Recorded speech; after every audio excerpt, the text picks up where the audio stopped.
You're listening to the Hour of the Time. I'm William Cooper. I was just listening to Radio Freemasonry, ladies and gentlemen. I heard that they found 1,000 POWs and MIAs in Vietnam. Not. Nope. Once again, the only place you ever get the truth is right here on the Hour of the Time. Ex-Congressman Bill Hindon is in Thailand. He claims that he has absolute proof that there are two American servicemen from the Vietnam War still alive in Vietnam. He has applied for a visa in order to go and check on his information and his proof, and the Vietnamese have denied his visa. That's the real story. And as usual, if you want the real story, always hang around for the Hour of the Time. Otherwise, you're going to go to bed with a bunch of bullshit in your head. Folks, I'm going to tell you right now, if you don't stay glued to your radio tonight, you're going to regret it for the rest of your life. In the first half hour, we have a guest, Mr. Chris Johnson from the state of Utah. In the second half hour, you're going to hear something you never dreamed you would ever hear.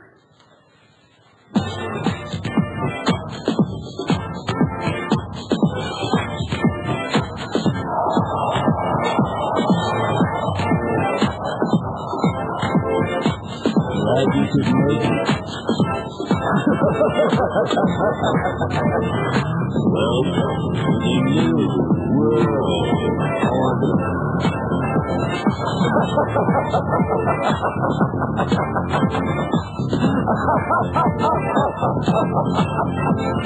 Never in human history has so few taken so much from so many of America's Illuminati and their warlords of Wall Street and Washington. In just 8 years, these banksters and international government gangsters took us from the greatest creditor nation to the largest debtor nation on earth. Our standard of living has dropped like a rock for 4 out of every 5 Americans. They have foreclosed on our homes, our farms, our factories. They've exported your jobs and surrendered our arms. They want a new world order. A new world order. A new world order. A new world order.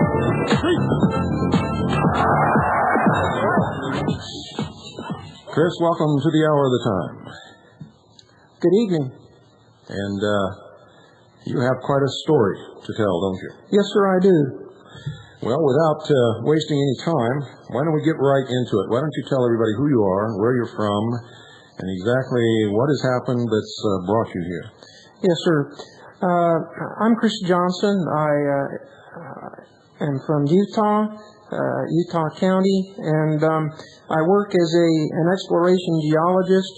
I've spent the last 15 years exploring for metalliferous ore deposits throughout the basin and range, and I'm well seasoned in that region of the country. And one mining district that I have been working in over the last year brought me to an experience that has left a profound effect on my way of thinking about the present circumstances in our nation today. Now, where exactly were you at when this first incident took place? I was out in the authentic mountains of the Basin and Range of Utah. This is about 100 miles south and east of Salt Lake City. And you were engaged in geologic exploration? Yes, sir. I was doing geologic research, gathering field data on a high rocky ridge. This is about 6 months ago, as I was perched upon this rocky ridge overlooking a small mine camp in a gulch about 300 or 400 feet below me. I heard to the west of me what were numerous helicopters, and I didn't think much of that because I had seen many military activities with aircraft and ground operations in the west desert of Utah in Nevada. And so this time didn't seem any more unusual than any other until as I was able to obtain a visual fix on these choppers out into the far valley to the west of me. I saw that out of loose formation came a lone chopper. It flew straight towards the canyon that I was over, and as it flew into the canyon, I was merely just amused until thereafter I became rather disturbed to see that it was hovering within 30 or 40, maybe 20 feet over the roofs of inhabited homes of this little mine camp community where there may be 15 or 20 families living. And it would fly over various homes at such close proximity. I know FAA air law prohibits such flights over civilian residences. As a matter of fact, there's a 500-foot ceiling that prohibits aircraft from flying below that 500-foot level. At any rate, I was very disturbed about this. These are good people. They're friends that I know in this canyon. Well, being the contrary type of person I am at times, I decided I'll take my Brunton Transit out, and I began to flash sunlight off of the mirror in this compass of mine towards this helicopter. Well, perhaps hindsight's better than foresight. You made somebody a little bit upset, didn't you? I attracted a little attention there. Pretty soon the chopper tipped steeply. It pitched steeply and climbed very rapidly up to the ridge where I was at, and it was about 40 or 50 feet from me that it turned broadside. The doors on the chopper were open, and there was a man there training a machine gun on me. And I was about ready to piss in my britches. All I could think to do was to give the gentleman a salute, and expecting that perhaps that would ease the tension, and it didn't. His appearance was very stoic. The barrel kick was trained on me, and then it appeared as though that a gentleman kneeled out and over around to the side with what looked like a camera in the process of taking photographs. And he was taking photographs of you? That it appeared to be so, sir. At this time, I just froze, kept in a saluting stance, and he began then to bank around me, pivot around me. And as he did so, one of the outstanding characteristics about this chopper is that there are absolutely no markings on the chopper whatsoever. And it was in broad, bright sunlight that I was able to see that it was not a dark green chopper, but a flat black chopper. And then it proceeded, as it pivoted around me, to dive back into the valley and out through the bottom of the gulch and to the west again.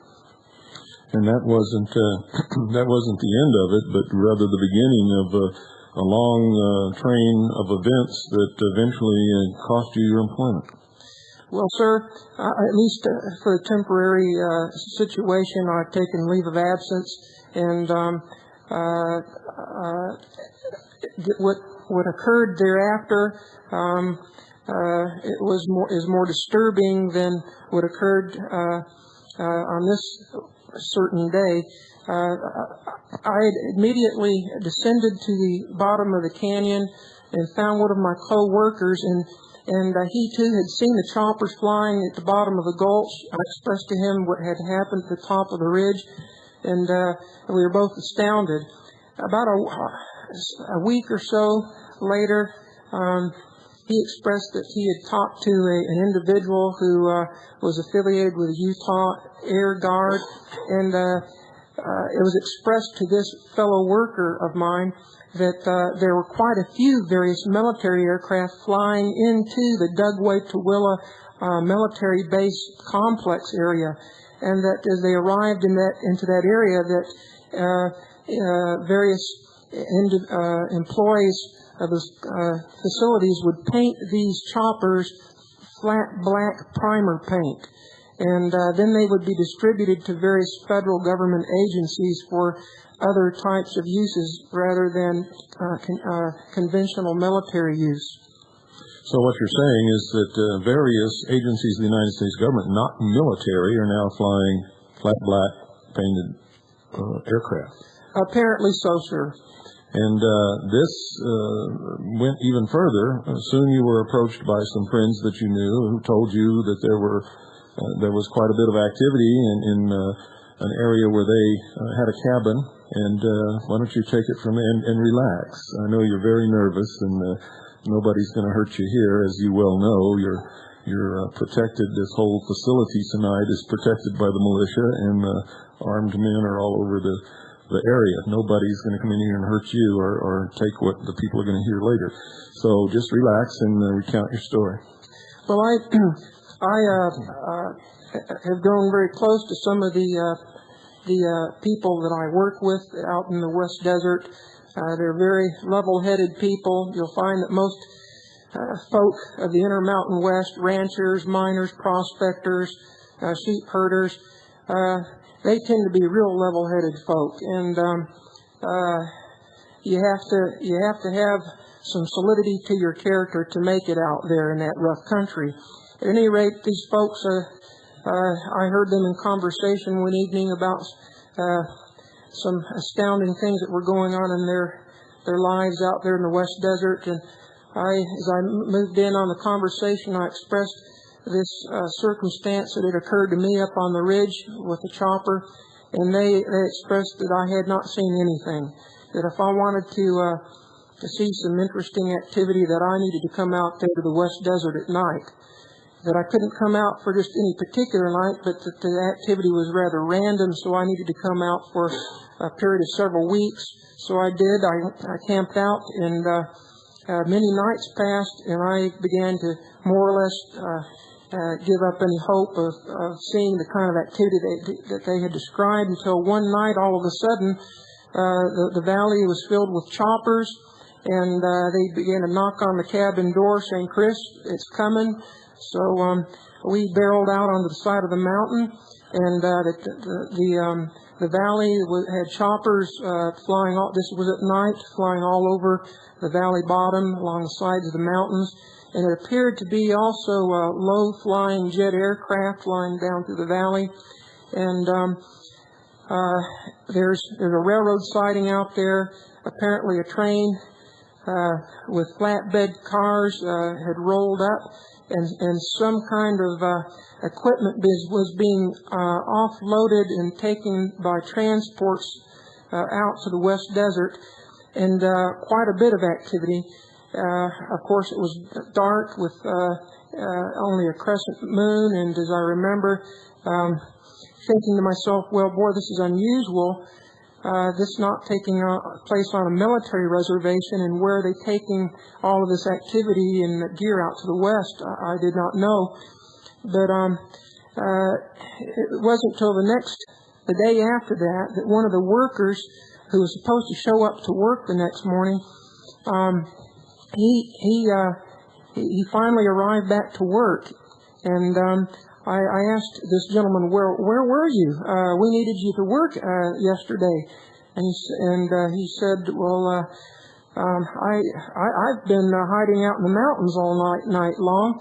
I went back into town to fetch some supplies and pulled in. As I came back out, I turned my engine over and the oil pressure was low. Well, he got out outside of the truck there and looked out on the pavement, and there was a pool of oil there. He looked up underneath the vehicle, and the oil plug was pulled out. Well, he said, well, that can't be because we changed that oil and we put that plug in there tight. Well, so he went back down the road, got some oil, came back, filled the crankcase up with oil, and started to proceed down the road. Well, as he's pulling out of the parking lot, he had noticed over not too far down the way some dark colored Chevy Blazers or Ford Broncos, that type of vehicle. And they had numbers printed on them, but he can't remember any other insignia other than numbers printed on them. Well, he started taking down the road out to the West Desert again, and he looked in his rearview mirror, and these vehicles were following him. So he decided, well, he better just put the metal to the pedal. So he started going like a bat out of Hades, and they followed suit. And he knew he was there was a chase on him. So he started going out into the desert to try to leave these individuals. He turned off onto a BLM road, got up into some Jeep trails, put it in four-wheel drive, and headed up into the mountains, and drove his truck into a gulch. Tried to conceal himself as best as he could. And not more than within a half hour, 45 minutes, there were choppers on that mountain flying all within the vicinity where he had left these other vehicles in pursuit of him, and he stayed there all night long and into the early morning, trying to evade whoever was trying to catch him. At any rate, one of the other individuals who had gotten rather bold, who had gone down into this one valley, had approached this area of high activity. And he saw individuals out in the valley dressed in some type of a cloaking, and they had what he thought was funny-looking goggles on their faces. And he yelled out at them and asked them, "What you doing out here? What's going on?" And they didn't answer him anything. They just were very, very quiet. They just froze in position. He asked them again, "What's going on out here? We're just kind of curious as to what's happening out here." And no answer. So he started to feel a little bit uncomfortable. So he started walking very fast back to his vehicle. And, just about a month ago, that same individual they found out in the desert about 1 a.m, firing his pistol into the air, expressing, "They're coming after me. They're coming to get me." And that fellow has completely lost his mind. At any rate, he was just an ordinary. Yes, this was a very ordinary fellow. All of the people I work with are just very, very down-to-earth people, and who I work with day in, day out. And at any rate, the fundamental message that I think that ought to come from this, and that is that yes, it's one thing to see what one would think as standard military exercises in the West Desert. It's another thing for civilians to be harassed, to have choppers flying well below the 500-foot level, flying within 20, 30 feet of the roofs of people's homes, for machine guns to be trained on law-abiding citizens, for people to be harassed and pursued, there is something fundamentally wrong. I don't fully understand personally the implications, but I have seen what I've seen. My colleagues have experienced and seen what they have seen, and it lays at that. You expressed to me another experience that actually happened to a law enforcement friend of yours. Would you care to tell our listeners what happened to him? Well, yes, sir. There's a law enforcement agent in Utah who attended a meeting in Salt Lake City where apparently there was a large number of both federal and state county law enforcement agents congregated. And in that meeting, this one law enforcement agent that I know was astounded at what was revealed in this meeting. He thought that the meeting was going to address the war on drugs or gang problems. Well, to his surprise, the individuals who were conducting the meeting from the federal government began to provide them a character profile. The profile that they iterated was one that was supposed to be, quote unquote, a potential danger to the national security. At any rate, this profile consisted of these characteristics. People who are, quote, Bible-believing fundamentalist Christians who have a strong belief in the second advent of Christ.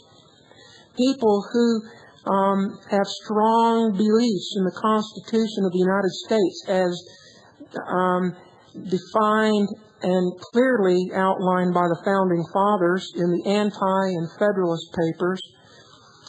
People who have homeschool, people who, quote-unquote, hoard food, people who have strong survivalist leanings, that these people are thought to be unstable and that they need surveillance, that there needs to be some kind of effort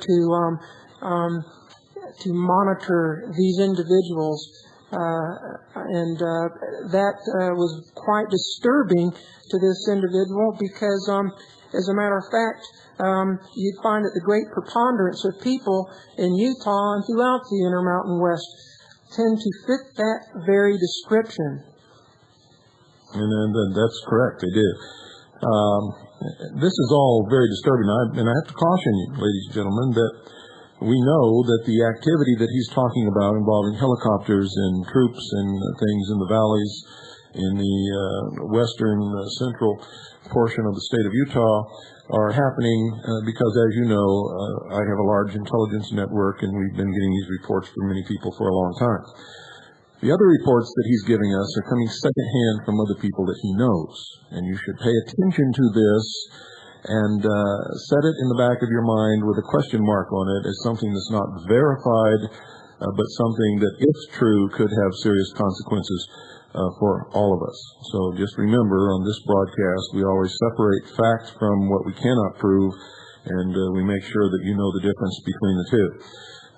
This gentleman, Chris, is an extremely nice, well-dressed gentleman, and by well-dressed I don't mean in a suit and tie. I mean clean and normal type of person who is really concerned about what he and his friends have experienced. And I have to tell you, if any of that had happened to me, I would tell him, thank you, Chris, for coming and sharing this experience with us. I think it's important that people know that these things are real and that they are happening, and that similar experiences are happening in the western portion of the state of New Mexico, not too far from where I sit.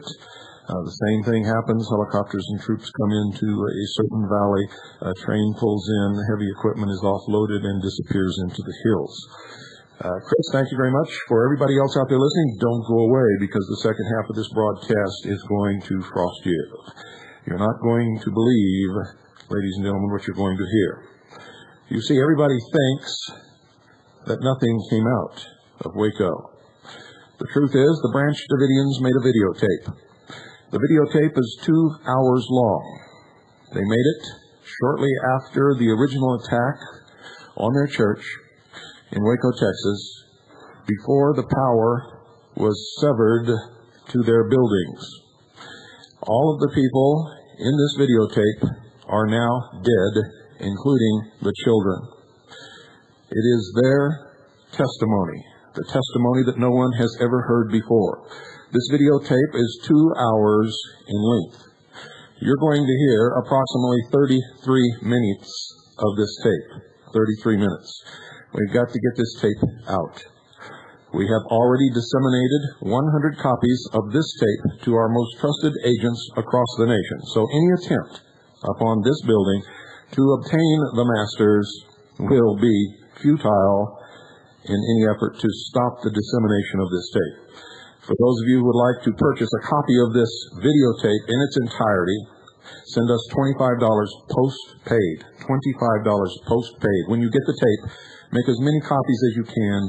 Send them to everybody that you can think of in your whole life. Congressmen, senators, important people in the community. You're going to be amazed. These people sit calmly and tell about the attack. They talk about their children and their life with the Branch Davidians. Some of them are wounded, some of them seriously wounded, but you'd never know it by their voices.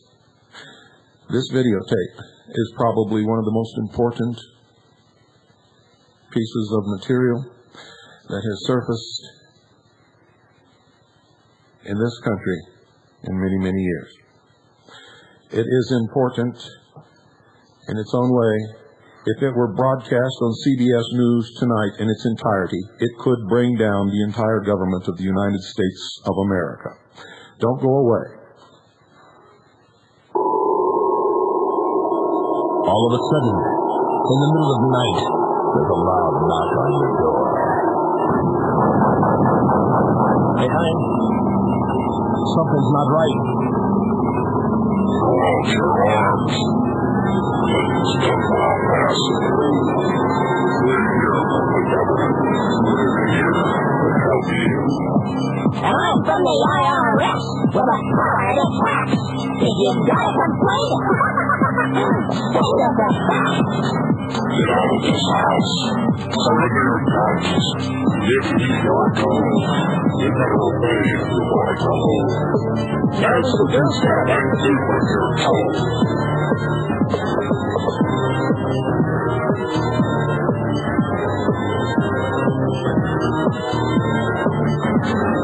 Hillary Shalala, Reno Janet Dyke, reading the words of General Albert Pike, the money founder of the Ku Klux Klan, engineer of the Masonic Master Plan. Pike said Lucifer is God across this land, and Clinton saying take the mark with your right hand. It is. Okay, what brought you over here?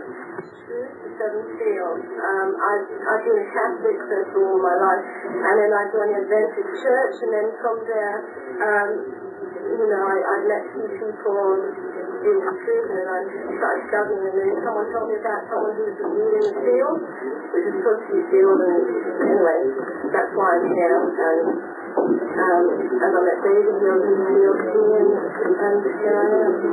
Okay, is there anything else you'd like to share, or? Well, yes, listen, I'm from London, England, and what happened last Sunday really surprised me. I'm shocked, I'm disgusted, I'm upset about the whole thing, because this is supposed to be the land of freedom and free religious beliefs.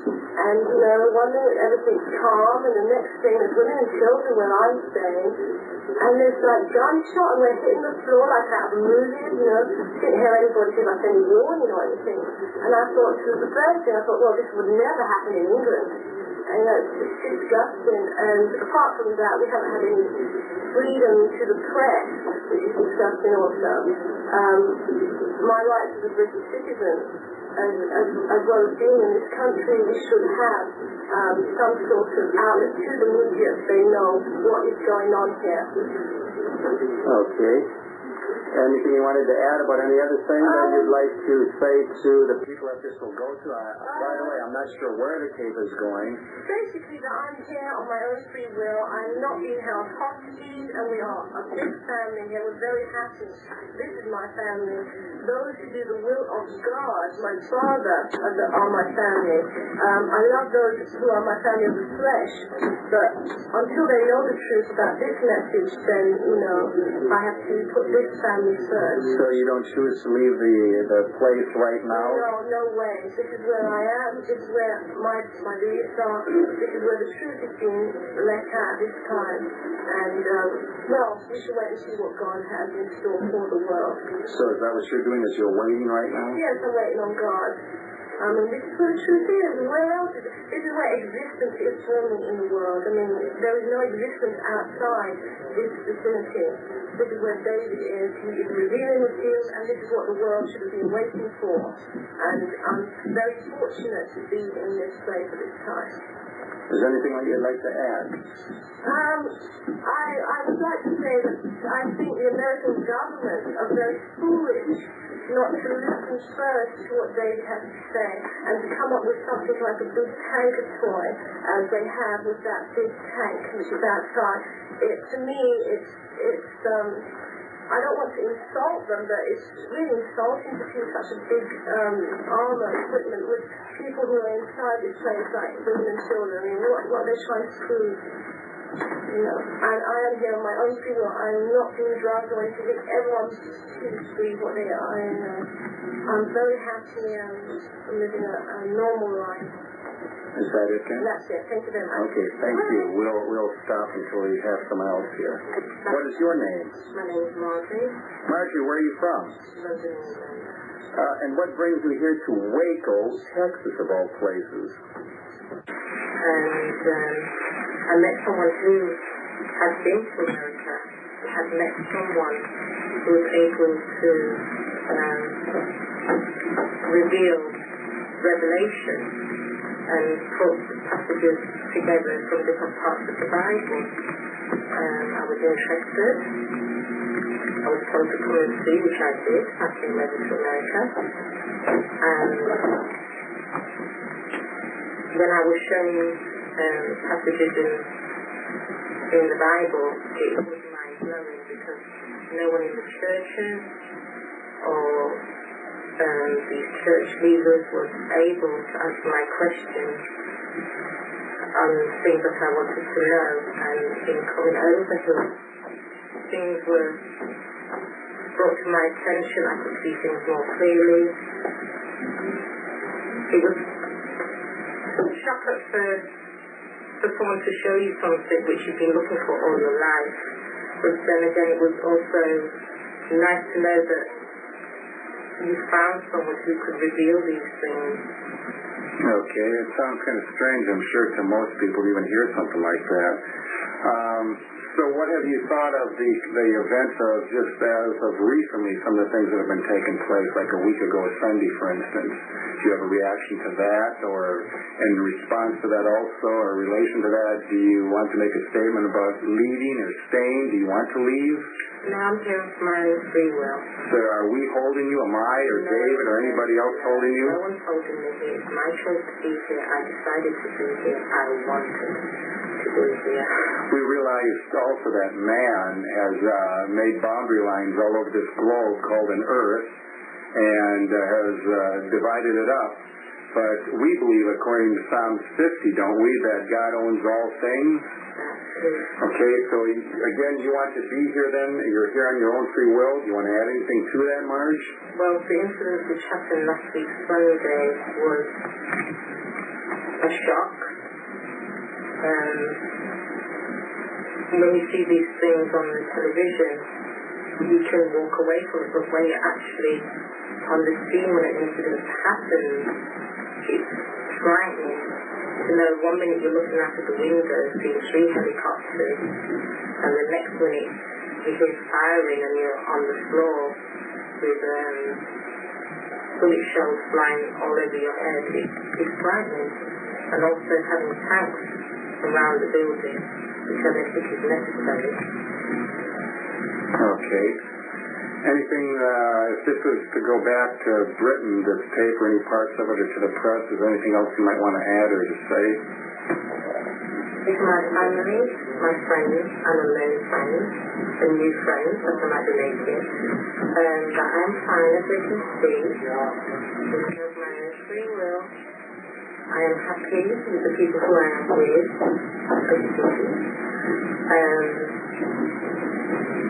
But what I'd like to say about the press is some of the things that they are hearing are not the truth.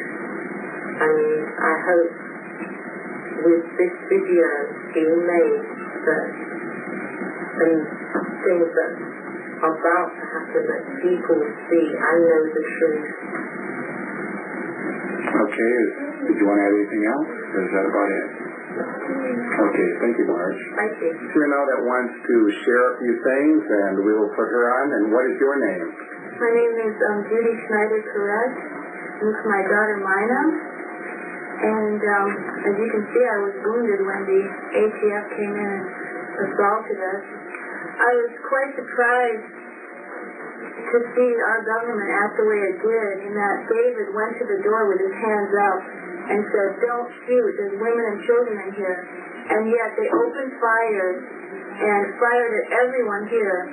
It's just amazing. I don't really expect anyone to jump on our bandwagon right now and believe what we believe after just hearing little bits and pieces. I've been in the message since 1986, studying with David, and just learned so many astounding things. I just think now we need to sit back and see what really is going on in our government. That's the whole thing that we're upset with right now, and we're waiting on God for an answer about what we should do. Can I see a close-up of your finger? If you'll hold it still, let me zoom in on your finger. Okay, don't move it now. Hold it right there. I will try to see if I can focus it in a little better than what I have at this point in time. Okay. Okay. What happened there with your finger? You were just sitting there. I was told you were nursing the baby, or one of the babies, or what was it? Yeah, I was just sitting there with my hands sort of like this, and bullets were coming in our window. A lot of our clothing was damaged from bullets, and I'm glad we weren't more than this. That's a very fat finger you have there. Yeah, it's kind of swollen. I just spoke to the doctor on the phone. He said it's quite dangerous. He thought I should come out and get treatment, but I asked him why doesn't he come in here, because I don't really trust what they might do out there as far as were you a person hostage. Were you hurt any other place, or did you have any other injuries? Right. I was sitting here kind of like, I'm not exactly sure it happened so fast, but at any rate, it went up this finger into my hand and out my shoulder.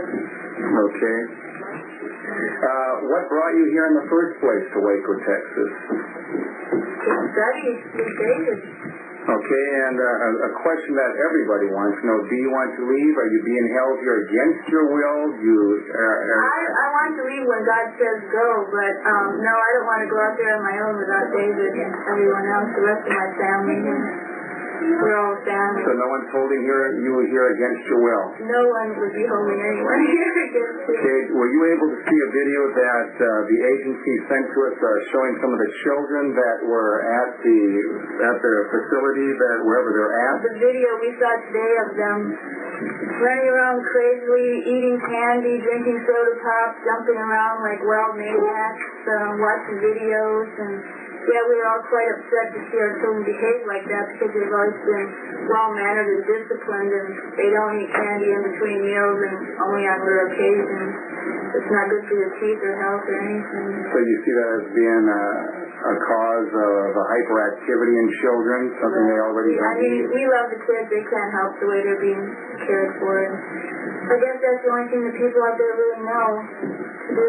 Is there anything else you might have to say to the American people, or to anybody that's on the outside, your family maybe, your friends? Well, I love you, Mom, of course. You know that.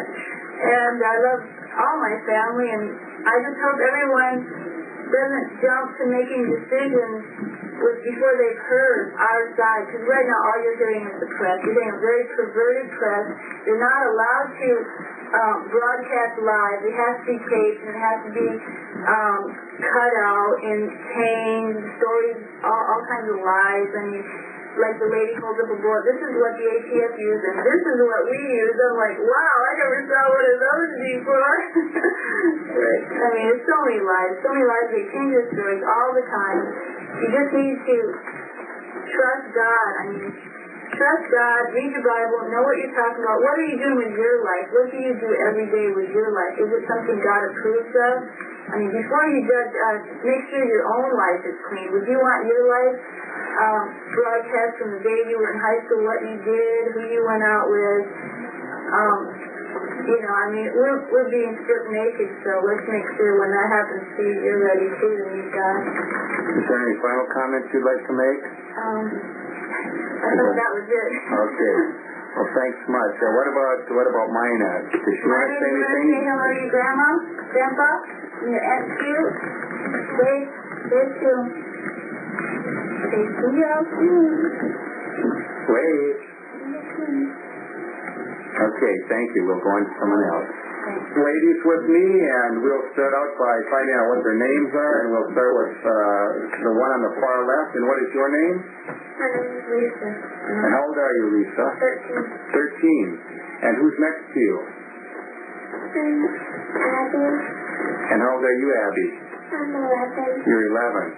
And who else do we have here? I'm Rachel, and I'm 13. You're 13, and? Audrey, and I'm 13. And you're 13 also. Of course, as everyone else, we've asked, why are you here? And we'll start again with Lisa. Lisa, what brings you here to Texas? Well, my dad and mom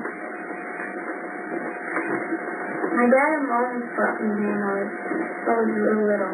When you were young? Yeah, I was young. So you didn't really come here by choice then, per se, did you? But now that you're, how old are you again? 13 years old. Would you like to leave? No. You don't want to leave? Even though there are always events have been taking place with the gunfire and the possibility of more, and not knowing what's going on, you still don't want to leave? Are you being held against your will? No. Are you sure? Okay. What about Abby? Abby, what are you doing here? What brought you here?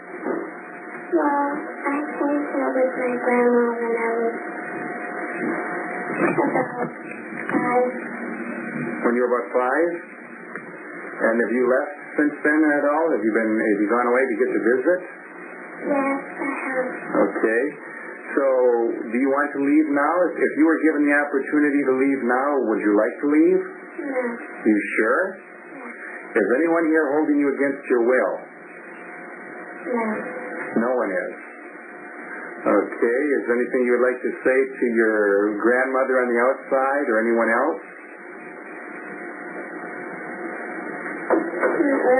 Okay. And next we have Rachel. Rachel, tell us something about your arriving here. Have you been here for a while? Yeah, I've been here since I was 5 years old. You're about 5? And you've had opportunity to leave, have you? Well, yeah. I mean, I've always been told if I want to leave, I can leave, but, you know, I've never wanted to. Why not?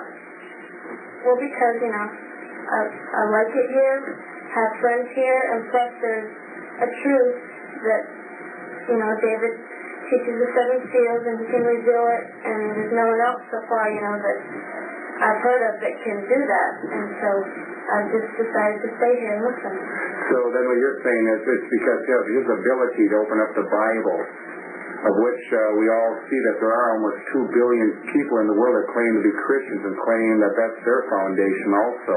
So you see that he has an ability that so far others haven't shown. Is that what you're saying? I know I'm asking somewhat of a leading question because I know that you all are a little bit camera shy. What about you, Audrey?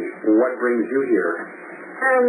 I came here when I was 7 years old, and my grandma brought me here. And I was too little to understand anything, but now since I'm getting older, I can understand more. And it's, you know, truth so far, and, you know, I've never heard anybody else tell the truth, you know, like... Okay, like David apparently is what you were thinking of. Okay, let's see. So another few questions we've asked everybody. Is there anything you want to say to friends or family or anywhere else? Or do you want to... Okay, I don't really have anything to say. You don't have anything else to say? Really? Okay, what about you, Audrey? Folks, the heavy machinery that you hear in the film from time to time is the tank moving around the building. Also, you will hear banging, sound like carpentry going on. That's the Branch Davidians trying to put something more substantial between them and the government agents outside the building. And clear that, they just don't want to listen. I don't understand that. So you're wondering why more people aren't interested in the Bible and it being unlocked? Is that what you're saying? And to see what's for us for the final days? Okay, I understand. Anything else? I guess that'll do. Okay, well, thank you, girls. Else here, and we'll ask for you to identify yourself. What is your name, please? My name is Lorraine Sylvia. Lorraine Sylvia, do you also have a family here, or a partial family, or what can you tell me about that? Yes, I do. I have a daughter here, Hollywood. Okay. And I have my son I sent out. And what is his name? His name is Joshua. So Joshua, have you been able to see anything or hear anything of Joshua as of recent? Well, when we first sent him out, he was able to call up that night just to come get a ride. And then today I saw a videotape of him. And I've got to tell you, I was not impressed. Why were you not impressed with the videotape? Well, they had all the children in a room, and the kids were all going wild and jumping around, and it was like they had no discipline, no correction, and we just don't do that with our kids here, Okay. The kids are supervised all the time, and, our kids will go into a Bible study, they'll sit for hours quietly and peacefully, and when I saw this video, they were acting like wild animals. Okay, so that bothered you then.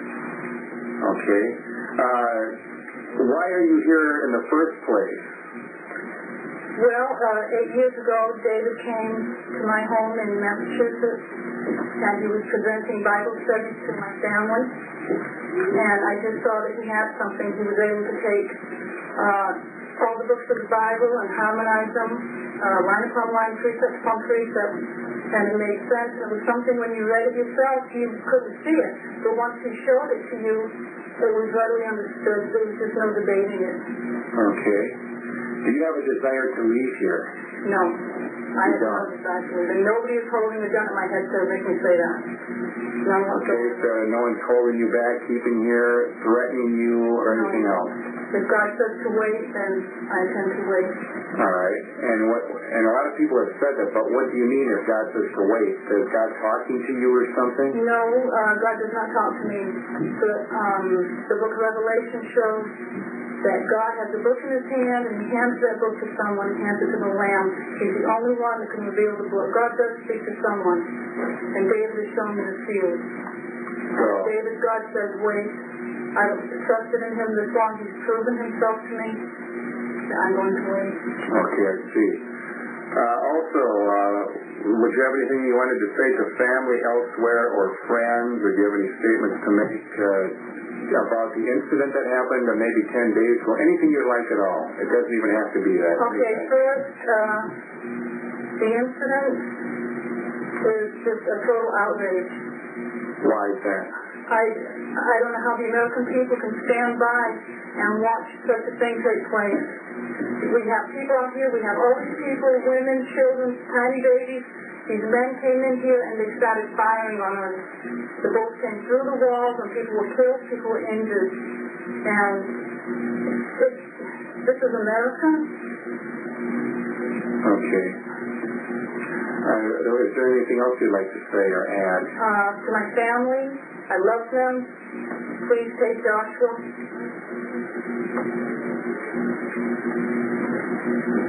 Okay. Thank you. We're going to go over here now, and we're going to ask someone else sitting close by here her name and where she's from. My name is Kathy Schroeder. I'm originally from Florida. Okay, you're from Florida. Kathy, what brings you here in the first place? A few years ago, I met yourself, Steve Snyder, and my husband and I, we were in Miami, Florida, and we found revealing truths in the Bible that we just could not refute at all. There was no way. We eventually came and met David Koresh and found that he was doing the opening up of these truths and have stayed to listen to everything we could. And everything, like Larry said, precept upon precept, line upon line, here a little, there a little. The whole Bible, every book of the Bible, tells the same prophecy, tells the same thing. And I wouldn't know that were it not for David Koresh. Okay. So, do you have also any children, or where's your family? I have 4 children, 3 by an ex, and 1 from my late husband, Mike Schroeder. They are not here with me right now. The incident that happened Sunday that nerve-wracked everybody, I mean, women and children were in our homes, just totally shocked with barrage of weaponry fired upon our homes. Of course, me and the children all got down and we all safely made it through that original gunfire, but it scared me too much to allow them to stay here. So my children have been released. They are out. And I found out today that the 3 that do belong to my physiologically my ex's children, he has custody of them now. I found that out today. And what about your youngest? 4th, he turned 3 Sunday. He's the youngest. He is still in state custody as far as I know.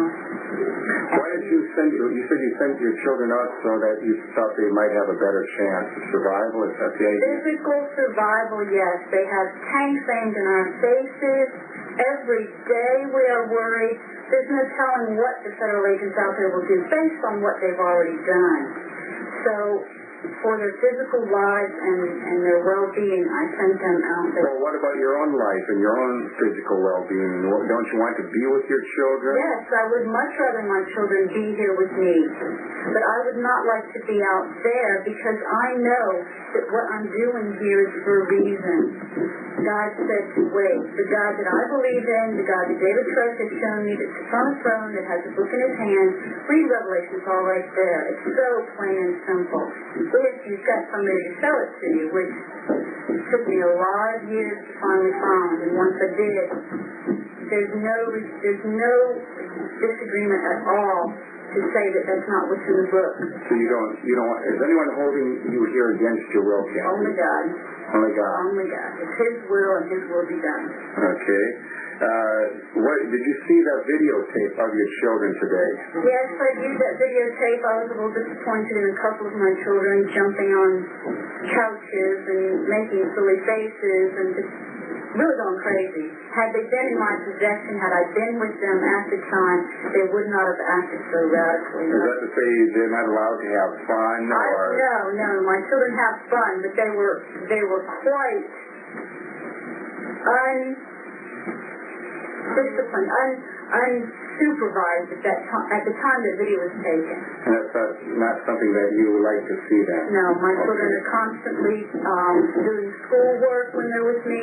They're constantly working and praying. Well, when it's supervised, when it's well supervised, they do a lot of praying. They do a lot of exercise, but not jumping on couches and tables like I saw my young daughter doing today. Would you like to see this all resolve, the situation, or maybe back as it was?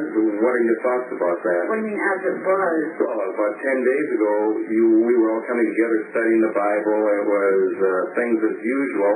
Before the ATF got involved. Right. Okay, yes, I would love to see the situation resolved. I would love to have my children back, and I would love to have my ability to worship God in the way that I feel I want to worship God, which is our American right. I would love to have that back. But as it stands right now, I can't worship God the way I want to. They're taking that from me. Is there anything else you'd like to say? One more thing I would like to tell the public, if they can and find this out, that I am really tired of the lies. I'm really tired of hearing the stories federal agents have told the public, seeing as how we have no press coverage directly from this facility, from our church. We have no one telling the world our side. And I am watching and listening on the radio, watching on the news reports, the press conferences, watching the lies that the federal agents have told. It's astounding day after day how far they go. And that's just one agency. All of the other agencies back there are going to back them up, including our federal government. We, the people, don't run this government anymore. We, the people, don't run this country. They do, and they tell all the lies they want. And I'm just. But do you think all of these men are like that? Do you not see that there might be some sincere that are trying to do the best from their vantage point? Those that are trying to do their best are trying to do their job. They have a family back home too, but they don't understand what the system is doing. If they did, they would speak out against it. Is there anything else you'd like to add? Just that I love my family, and I hope that my ex does try to get custody of my youngest child, Brian. That's very important to me. And that the children know that God does control the situation. No matter what happens, God is in control, and I believe that totally. Okay. Thank you, Kathy. I have someone else here now. May I ask you your name? My name is Teresa. And where are you from, Teresa? I'm from England. You are. What brings you over to America, of all places, here in Texas?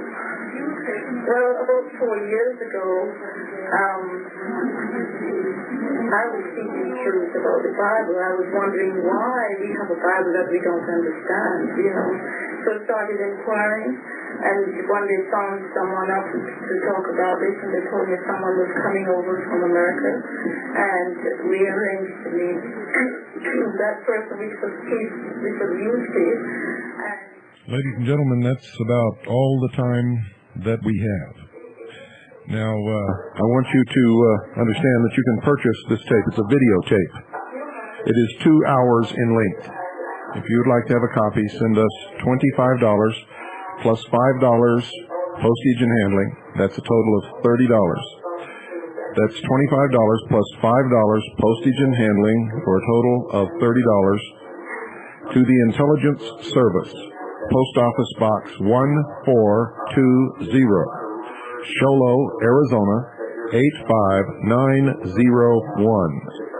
That's the Intelligence Service, Post Office Box 1420, Sholo, Arizona 85901.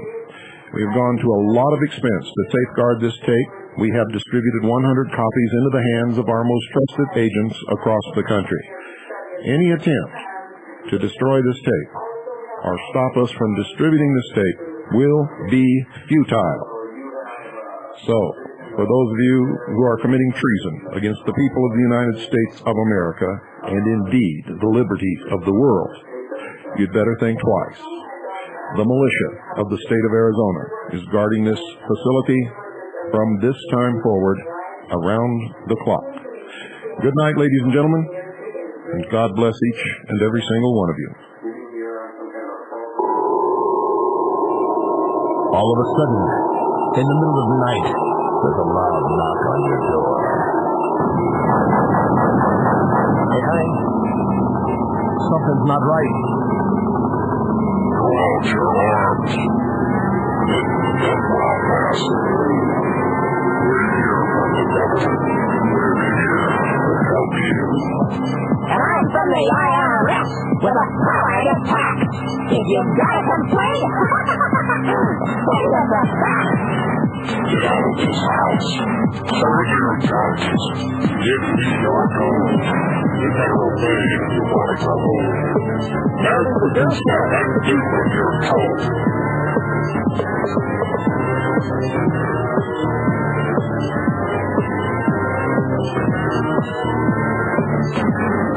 Hillary Shalala, Reno Janet Dyke, reading the words of General Albert Pike, demonic founder of the Ku Klux Klan, engineer of the Masonic Master Plan.